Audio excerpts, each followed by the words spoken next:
How would you like a 15% discount to my daily email, the stack of stuff, the show notes, discounts to the conference, all of that? All you need to do is text the word show to 33777.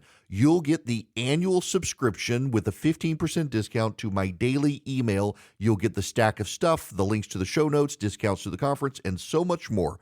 All you have to do is text the word show, SHOW, to 33777. Text show to 33777.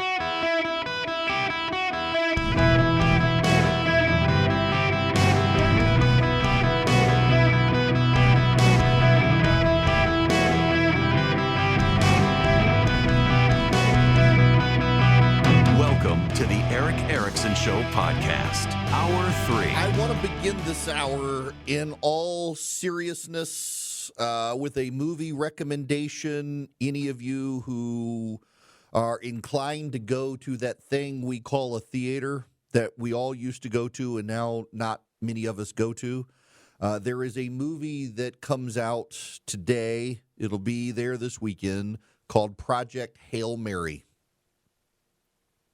You should go see Project Hail Mary. You should go see it. It is, I think, a very notable swing back from the cynicism that we have seen in theaters in the last number of years, and the nihilism we have seen in a lot of movies, into just a real positive, upbeat, try-hard, feel-good movie. It is, instead of being doom and gloom, it's very upbeat. I gotta say that if you go see Project Hail Mary, I don't think you'll be disappointed. I think you'll enjoy it. There's Martin Shaw has a book, Liturgies of the Wild. Let me read you this quote. "No more jabbing our pin in our wound and calling it art. In myth, any voyage into the underworld involves you bringing back beauty. If there's no beauty, no gift, then you've actually not reemerged, no matter how much you claim that you have." Art is supposed to be beautiful. Art should make you feel good. You know, all right. I'm going off on an unplanned tangent here. I'll get to your phone calls here in a bit. Unplanned tangent. Let me read you this quote from Martin Shaw. The book is Liturgies of the Wild. "No more jabbing our pin in our wound and calling it art. In myth, any voyage into the underworld involves you bringing back beauty. If there's no beauty, no gift, then you've actually not reemerged, no matter how much you claim that you have." Art is supposed to elevate. In our postmodern society, someone will tape a banana on the wall and the art critics will fawn over it to show how much more sophisticated they are than you rubes. There's that famous story of the janitor of a museum who saw dirt on the floor and cleaned it up, and it was actually supposed to be an art project. No, it was dirt on the floor. I know people who have moved to Catholicism and Greek Orthodox religion because they want to feel part of something. They want to feel elevated. They want to feel a connection to the divine. And I don't mean to be insulting, and this is going to rub people the wrong way when I say it, but that's very selfish. It's about you. You decide to become Greek Orthodox, or you decide to leave your strip mall non-denominational church to join the Catholic Church because you need to feel you've touched the divine. I understand the awe and the reverence. I do. I go into Catholic cathedrals and I'm mesmerized. St. Patrick's Cathedral in New York, even the National Cathedral in D.C., run by the post-Christian Episcopalians. Gorgeous, gorgeous. It makes you feel small. It makes the divine feel real and overwhelming, and I get it. But also, you're not converting because of theology. You're converting because of feeling And that is a level of selfishness that you need to feel somehow special. You need to feel somehow connected. You want to connect to God? Go on a mission trip to the slums in India where Mother Teresa used to work. Go into the hellholes of the planet. There you'll be close to God. You just going in because you want the liturgies and the incense and the stained glass, that's actually that's putting you first, not God first. But we have this sense now in this day and age, and we see it in a lot of movie and in a lot of cinema, that if you come out of the movie and you feel good, well, maybe the movie was a failure. We need to feel bad when you come out of the movie. There needs to be not a clear black and white. There needs to not be a protagonist and an antagonist.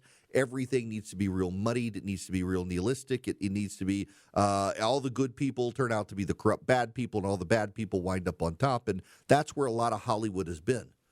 I mean, Game of Thrones is the epitome of this. And Game of Thrones was a very well-done series until the end of it, when they all got burned out, were ready to leave, and they got past George R.R. Martin's writings. But it was very realistic. All of the great people, the people you root for, they wound up being the ones who got killed. All the bad people tended to succeed until the end. And then things kind of reversed themselves in the end. He wrote, I think I read somewhere, in part in response to the Lord of the Rings, and there was that Golden Compass deal that was kind of in response to the Lord of the Rings and the Chronicles of Narnia, where that guy was an atheist, and he wanted atheism to come out on top. He didn't like the mythology of the church, and he didn't like the woven in theology of the Lord of the Rings or of the Chronicles of Narnia. And guess what? The Chronicles of Narnia and the Lord of the Rings, they've come out on top, both in film and in books. They're widespread. They're beloved. Golden Compass, not so much. George R.R. Martin can't even finish his book. All of that then gets me back to Project Hail Mary. It is, intentionally or not, a response to the current nihilism and degradation of culture. It is a movie to make you feel good, where the good guys who have the stick-to-itiveness come out on top. It is a science fiction movie. I think the guy who wrote The Martian, that starred Matt Damon in the theater, the book, by the way, the movie is much better than the book there. And I have not read the book. I know the movie, and this movie, Project Hail Mary, is a good movie to go see. And I think if you go see it, and you're willing to embrace a science fiction story, you'll enjoy it, because the good guys come out on top, the stick-to-itiveness and the hard work is rewarded, and you leave the theater feeling good as opposed to feeling bad, like so many movies. So much of art these days wants to make you feel bad and wants to be a social commentary. I have a buddy of mine, Nathan, who's one of the coolest people I know, who got into writing comic books and led him down a path towards writing comics for Marvel and doing some of his own in-house stuff that's been very, very good. He's had some film deals out there that I hope finally pan out and turn some of his intellectual property into great movies. And he had this theory that he argued, I think in college, that the further art has gotten away from the divine, the more art has become degraded and degrades us. We've gone from people without the Industrial Revolution being able to make a sky-high cathedral with beautiful stained glass like Notre Dame, that when you go in it, you feel like you're in the presence of God, to putting a toilet seat on the wall and saying, this is art. Art has become a cudgel of the elite. You put the toilet seat on the wall, and the elite will remark to you about what great art it is, and if you don't appreciate it, you are clearly not of the elite. And I'm sorry, but that's not art. If I were to today call myself King Charles of England, all of you would either say, Erickson, you're doing a bit, or you've lost your mind. all of you would be willing to recognize, you would use your level of discernment and say, you're not the King of England. But if I were to put poop in my hand and smear it across a wall and tell you it's art, some godless rich person might pay me $1 million for it for the pleasure of hanging it in his house. And when you and I laugh and say, no, that was actually poop smeared on the wall, who are we to tell the sophisticated elite otherwise? Think of how valuable Hunter Biden's artwork became. The elite use bad art to judge you. It is one of their shibboleths.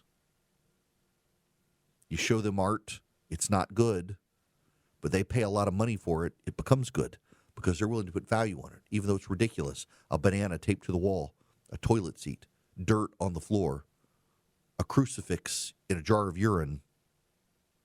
None of that is really art. It doesn't edify. It doesn't lift you up. It doesn't make you feel good. It makes the elite feel elite. And that's the point for them, for art, is it generates the feeling of superiority. And in movies these days, a lot of the top movies, a lot of the award-winning movies are movies you and I don't want to see. It's that the elite saw them. And they were bad movies. They told terrible stories. They made the bad people the heroes. You don't leave feeling good. You don't feel edified. It doesn't glorify God. It does none of those things. And so by you refusing to go appreciate the art, and the elite goes and appreciates the art, then they have separated themselves from society in a way that makes them feel good and superior to you. And art went from connecting us to the divine to connecting the elite to their sense of superiority. And if it was inaccessible to you, it was never accessible to them, but they could pretend that it was and therefore point out that you were the unsophisticated person because you did not embrace it. Think of that Oscar for the movie, the best picture, where it was essentially the woman slept with the fish. She got it on with the fish creature. It was a bizarre movie. Or think about, what was it, American Beauty, the Kevin Spacey movie. That movie was beloved. My wife and I watched it. It got so many great critical reviews. My wife and I watched it. It was a trash movie. It was a bad movie. It was not a good movie. And today people look back on it and are willing to say it's a bad movie. It never was a good movie, but it was a movie that made it was the closeted gay guy was good. The gay couple was fine. The suburban married white couple were bad. The guy in the military was a monster. It subverted the dominant paradigms, to use the phraseology. It made you feel good for the bad guys and bad for the good guys. And it was sophisticated and elite. And you left thinking, that did not make me feel good. Therefore, you felt superior because you enjoyed feeling bad. And that's where so much of postmodern art has gone. And a lot of people decided to stop going to movies. It wasn't just the streaming services, and it wasn't just COVID. It was that a lot of the major movies sucked. Think about all of the movies about villains that Disney has done that repackaged the villains of just misunderstood, misanthropic heroes, the anti-heroes. And now where are we headed? We're headed towards this, when are we going to get an Avengers movie where they bring back most of the original cast? Instead of the dregs of society they had filled them up with that no one knows. We'll get the Dune 3. And right now we've got Project Hail Mary, which is just designed to be a feel-good movie that you, middle-class America, can go watch and root for the hero. And at the end of the day, it's a good, feel-good story. It is a swing back in the right direction. I hope it's a sign of movies to come that, hey, you know what? It turns out people actually want to go to the movies and feel good about themselves and the world around them instead of hating everything and coming out of the movie depressed. You're not going to come out of the movie theater depressed with Project Hail Mary. You shouldn't come out of a church feeling miserable and beaten down. You should come out with a connection to the divine, whether it's the stained glass or the sermon. You shouldn't come out of an art museum wondering how the hell was that even considered art. And I don't think you should come out of a movie thinking, man, I hate my country now, which is what so many movies have tried to do. The left has twisted art into a separator of the elite from everyone else, and I think Project Hail Mary is a good way to rebalance it.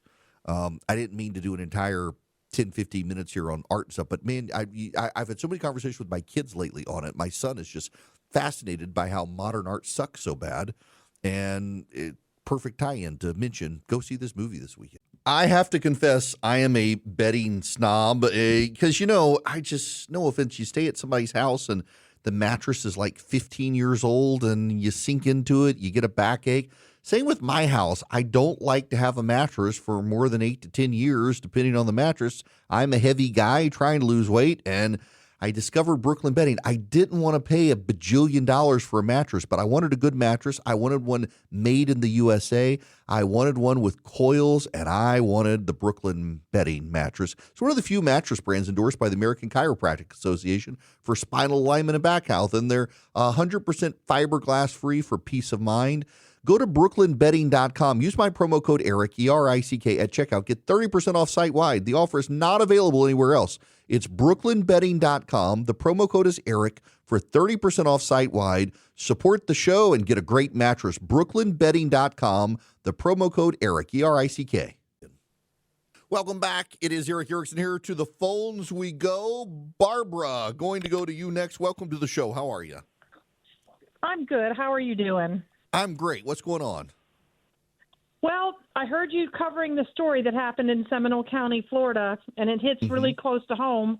I graduated from that high school, I won't tell you how many years ago, and all 3 of my children attended that high school and graduated from there.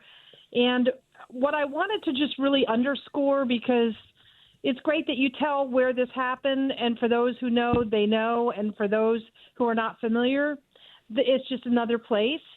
But this county, Seminole County, is one of the most sought-after counties in the state of Florida for people to live. It's more on the affluent side.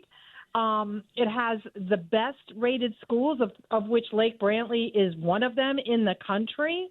And people want their kids to go to school in the school district. So for something like this to occur there is so out of the norm. And I used to work with the Seminole County Sheriff's Department, and I can tell you this is not something that we normally see in our county, or certainly not in that school. There's always trouble. There's trouble everywhere.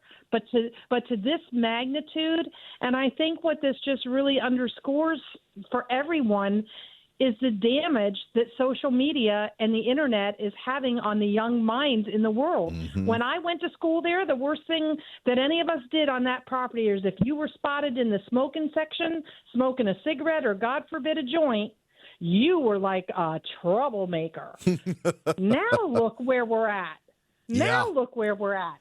This has just gone from 0 to a zillion in what seems like 60 seconds. It has. And Barbara, I got to tell you, so much of it, I got to let you go there, but I thank you for calling in. The internet is just and parents giving their kids unfettered access to the internet.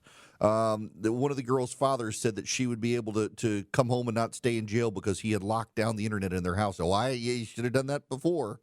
Should have done it before. If you need to learn how to lock the internet down in your house, you can call Vision Computers, 404-COMPUTER, visioncomputers.com. They can tell you how to do it, tell you how to use AI, tell you how to improve your business with AI and the efficiency. They can be your IT provider. They can build you computers. If you get a computer from them, the IT comes with it, and they will keep you online and help you. If you're a parent, you need help getting a computer, but also being able to monitor and regulate your kids' usage. They can help you with that stuff, too. They're very hands-on with this stuff. They know what they're doing. We have a Vision Computers PC in our house.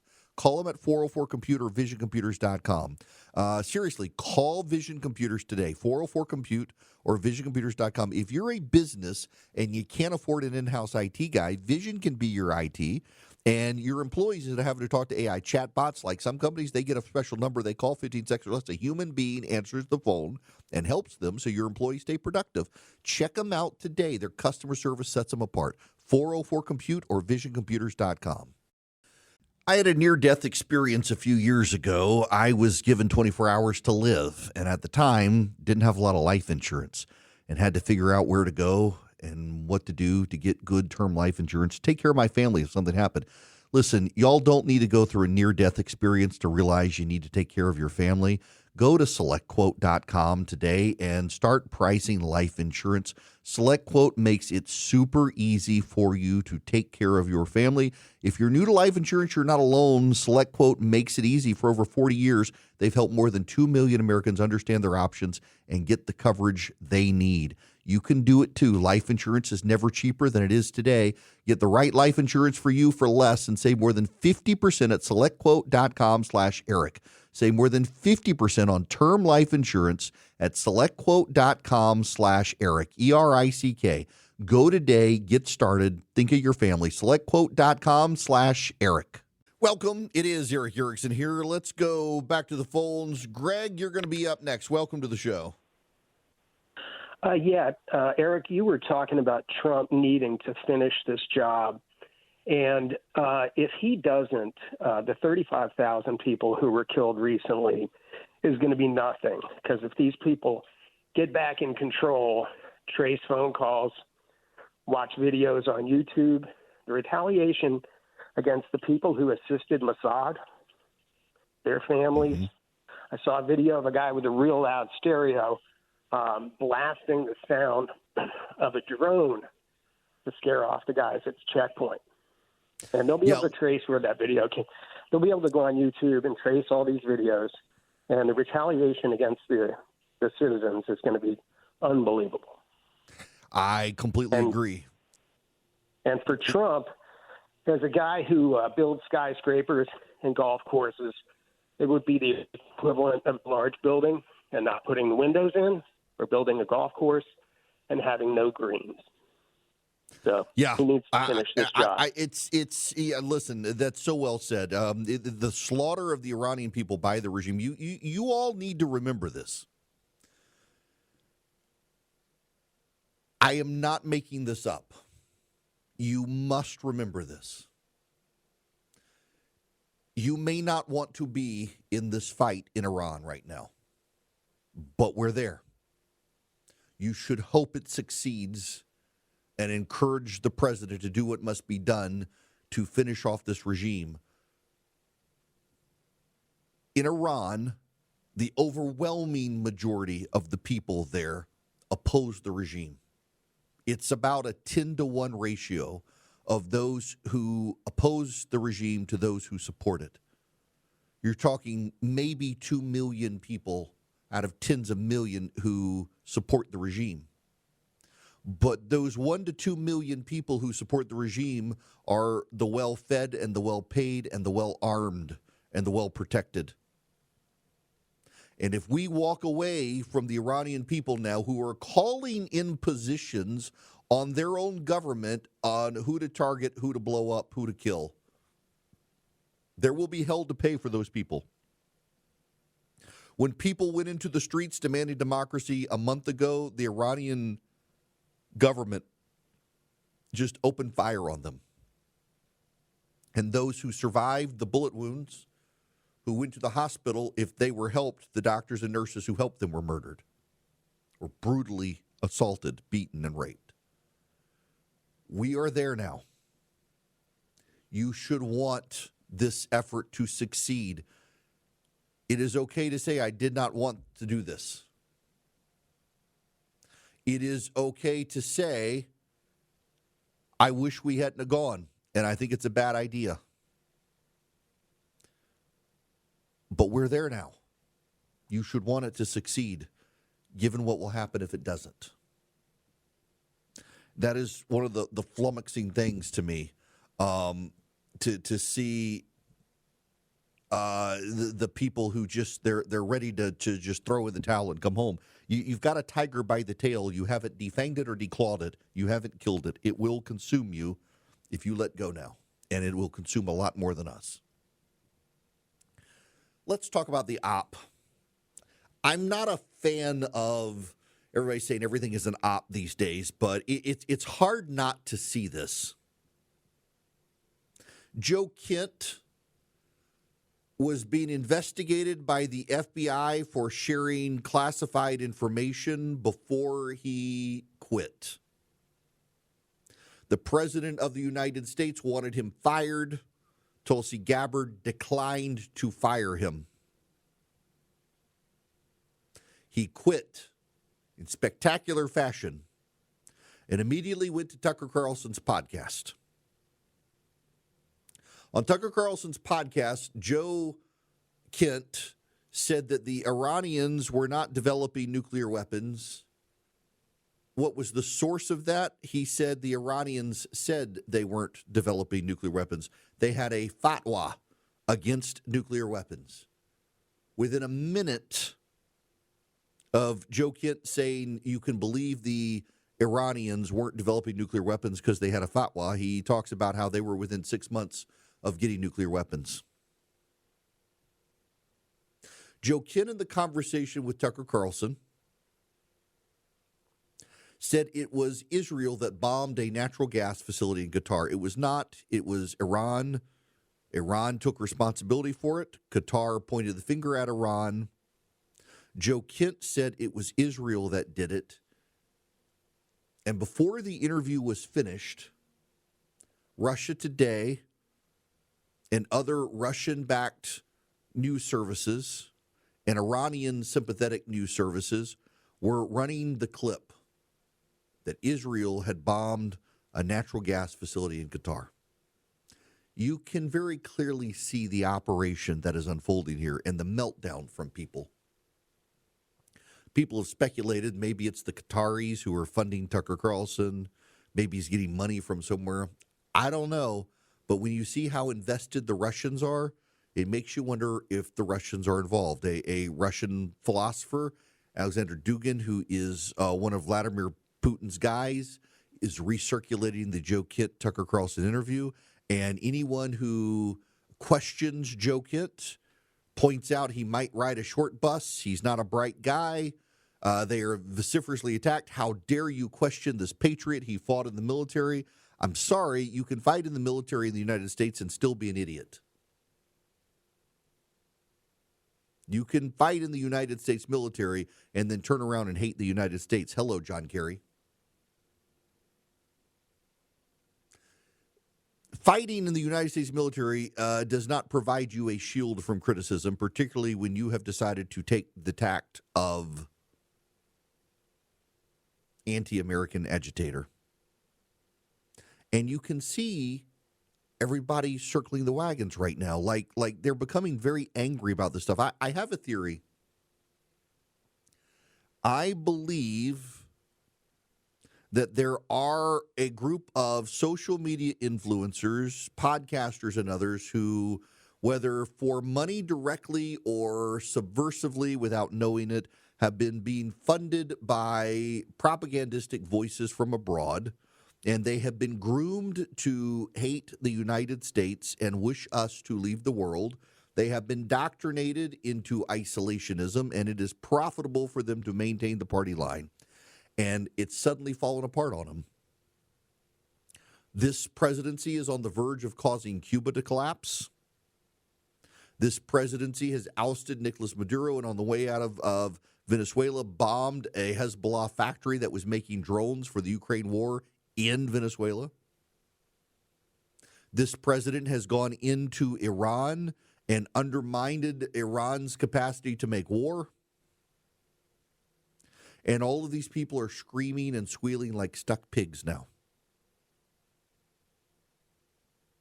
I had a guy who works with Steve Bannon, who is a Jeffrey Epstein advisor, come after me online the other day, assailing me, calling me a neocon for wanting to annihilate the Iranian regime and denouncing me for attacks on Steve Bannon. Steve Bannon, who appeared in the Epstein files almost 2,000 times with about 2,000 text messages to Jeffrey Epstein, talking to Jeffrey Epstein about how he was going to undermine the Catholic Church and what an idiot Donald Trump was. Yes, for those of you not paying attention, Jeffrey Epstein and Steve Bannon had regular conversations about what an idiot Donald Trump was, and Donald Trump clearly did not have the respect of either man, including Bannon, who tried to position himself as some advisor to Donald Trump, all while not liking Donald Trump, clearly not respecting his acumen or intellect. Coddling Jeffrey Epstein. Bannon started a group to undermine the Catholic Church That group has now brought Joe Kent to participate in a forum in Washington, D.C. with Candace Owen. You can see the ties that bind these people together. And the underlying current of all of it is agitating against the United States. And because it's on the right, and these people are purported to be on the right, there are a lot of people on the right who don't want to see it, who don't want to acknowledge, who don't want to appreciate it. If they were openly on the left, you would be willing to acknowledge that these people are against the United States of America. For years and years, go back to the Cold War, go back to when the United States was against the Soviet Union, you had people on the left regularly denouncing the United States. And how dare you question my patriotism? I served in the military. I fought in World War II. I fought in Vietnam. I fought in Korea. I wore the uniform. You can't question my patriotism. And then they would hate the United States and blame the United States for all the world's ills and demand that we accommodate the Soviet Union and demand that we give up our nukes and demand that we get out of countries around the world. And we're seeing the exact same playbook, but the people tend to be people who position themselves near Donald Trump. In the movie The Dark Knight, Michael Caine's character, he plays Alfred, says some men just want to watch the world burn. If you know anything about Steve Bannon and his statements he's made over time, Steve Bannon wants to watch the world burn because his ego is so large. He has decided he could rebuild it in his own image, and he has ties to members of the Chinese Communist Party and to the Russians. Contrary to what a lot of people think, Andrew Breitbart was not exactly a fan of his. Talked to all the people who worked with Andrew Breitbart. Had Andrew Breitbart lived, we would probably not have heard much of Steve Bannon because he would have disappeared from the scene. But Andrew Breitbart sadly fell over dead. And Steve Bannon rushed in to pick up the pieces and rebuild Breitbart.com and his image. Ingratiated himself with and built ties with Jeffrey Epstein and a lot of other unsavory characters. And he's a nihilist. He wants to watch the world burn, thinking he can rebuild it in his image. And you have all these people in his orbit and the orbit of the Russians. They're all getting money from somewhere. I have no idea where. They're all making money. But their clout is also being amplified by a bunch of spam bots on social media. You watch the Joe Kent interview with Tucker Carlson, and it was remarkable how many hundreds and hundreds of random accounts were pushing out clips rapidly. Clips to make Israel look bad. Clips to make the United States look bad. There's an operation going on here to brainwash people, and it's not working. And here's why it's not working. These people who want you to hate your country, these people who want you to reject a strong national defense, these people who want you to reject an American-led world order, made the fatal mistake that the same people on the left made, and that is to confuse Twitter for real life. And they thought if they can dupe and persuade people on Twitter that they would win the argument. But only about 10% of Americans are regularly on Twitter, and most of those people aren't engaged in political Twitter. Only about 20% of Americans even have a Twitter account. But they decided that if they got on Twitter, they could seed conspiracy theories about the United States and undermine the integrity of the United States and tear us apart piece by piece, get you to hate your neighbors, and most Americans aren't there to hate. Most Americans are not even there. Most Americans are out living their lives.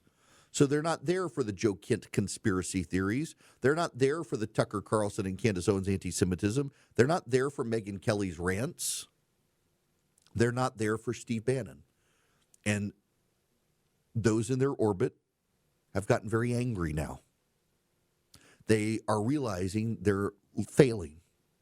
They thought they had an isolationist president who would separate the United States from the rest of the world so China and Russia could grab it. They have built their entire philosophy on ending the American-led world order, and the president has collapsed Venezuela. is collapsing Cuba, is collapsing Iran, and we're seeing a resurgent Western American-supported leadership structure emerge in South America, in Chile, in Argentina, in Ecuador, in El Salvador, in other countries. We're seeing the Chinese pushed out of Panama, and these people are furious about it. And they're attacking Mark Levin, they're attacking Ben Shapiro, they're attacking me, they're attacking all of these people who are supporting an American-led world order, because at the end of the day, they do not want America to lead the world, because they want China and Russia to be dominant. They want us suppressed. That suggests where some of the money for this operation may be coming from. Not from Qatar, not from Iran, but from China and Russia. It is an operation. And you got a strong sense of that operation during the Joe Kidd interview last night by these trolling accounts, many of them from third world countries or from Russia, cutting up clips of Joe Kidd telling lies and pushing them out to distort what's going on. And they just completely forgot that most Americans aren't there to even see it. And most Americans at the end of the day understand how profoundly good this country is. And they are invested in telling you how bad this country is. And Americans refuse to be indoctrinated by the hate outside of the far left and now the far right. Most Americans actually regularly touch grass and live in the real world and don't have time for the nonsense that the people in the Bannon, Russia, China, Tucker Carlson, Megyn Kelly, Candace Owens, Joe Kent orbit are preaching.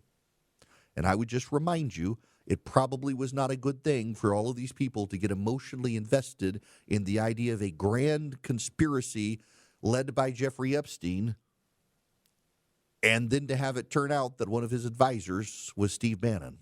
Guys, I'm excited to tell you about Pocket Hose. This episode's brought to you by them. They're the world's #1 expanded hose. So if you're like me, I got a Pocket Hose a couple of weeks ago, so it was great that they became a podcast sponsor, because I had the stupid hose in the back, and, it comes wrapped up, and it twisted, and it kept getting in knots, and the Pocket Hose Copperhead and the Pocket Pivot, they don't do it. They're a game changer. Now, here's the thing. I don't get kinks, and they collapse, and it works. I've been using it to spray off the pollen because it's already got pollen in our backyard and on the driveways. I've been spraying it off. I've been cleaning. I've been gardening with it. The Pocket Hose, it doesn't kink up on me. It doesn't, it's easy to stretch out. For a limited time, my listeners get a free Pocket Pivot and their 10-pattern sprayer with the purchase of any size Copperhead hose. Just text ERIC to 64,000. That's ERIC, E-R-I-C-K. Text it to 64,000 for your 2 free gifts with purchase. ERIC, E-R-I-C-K to 64,000. Message and data rates may apply. See terms for details. Hello, welcome. It's Eric Erickson. Glad to have you with me. Now, this is important. The wife of the mayor of New York has been exposed for using the F-word slur for gays, the N-word slur for black people, calling for the eradication of Israel, and a host of other pretty disturbing accusations about her. All of these things having shown up on her social media feed. One, it is remarkable that Andrew Cuomo's team never found this stuff. Two, it is remarkable that the New York media refuses to ask the mayor about this stuff. Three, before you say it is irrelevant to anything, I would remind you that the exact same press corps that will not ask the mayor of New York about his wife's anti-Semitism, homophobia, and racism is the same press corps that tried to discredit Sam Alito on the Supreme Court because his wife put George Washington's flag on a flagpole. If we're going to hold Sam Alito to what his wife did, we should hold Mayor Mandani to his wife. But of course, won't work that way because he's a Democrat and an anti-Semite. Now, I got to tell you about Old Glory Bank. They are my bank, and they could be your bank. They could be your kid's bank. They are the fastest growing bank in the country, or one of the fastest growing banks in the country. You should not have to worry about your bank account being turned off because you were a conservative. And yet, in many cases during the Biden administration, you had to have that worry, which is why I started using Old Glory Bank. If you're a conservative business, you had to worry about being targeted and pressured by your bank to change your business practices. If you wanted to buy a gun with your debit card, you in some cases couldn't do that because progressives said you couldn't, and so the banks complied. Old Glory Bank has stood up for your freedom, and they will stand up for your freedom. Your kid, they need a custodial account, they can do that. You want CDs or mortgage, they do that. Your business, you want business checking, you do that. Your veteran first responder, you can do that. OldGloryBank.com/Eric. OldGloryBank.com/Eric. Member FDIC, equal housing lender. Terms and conditions apply.